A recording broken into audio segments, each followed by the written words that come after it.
Benda ni aku dah cerita dekat tarik aku, tapi aku tulis panjang-panjang, korang bukan baca pun. Jadi aku cerita lagi sekali pengalaman aku berjiran dengan India.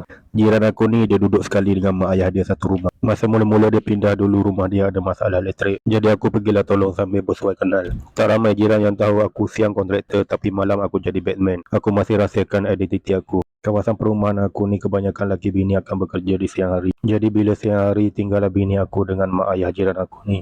Satu hari anak aku yang kecil menangis nak susu. Bini aku pula tak boleh bekerja dalam tekanan. Dia akan jadi kelam kabut. Dalam kelam kabut dibuat susu. Pang! Air panas tertumpah atas lengan dan kaki. Apa lagi menjeritlah dia sekuat hati. Mungkin jiran aku ni terdengar jeritan bini aku, terus dia berlari masuk rumah aku. Terus dia tanya, adik kenapa adik? Adik kenapa? Adik okey ke? Dia tengok tangan dan kaki bini aku dah melecur. Dia tak cakap banyak. Dia siapkan susu, ambil baby aku, bagi kat lelaki dia jaga. Dia start kereta terus bawa bini aku pergi KK.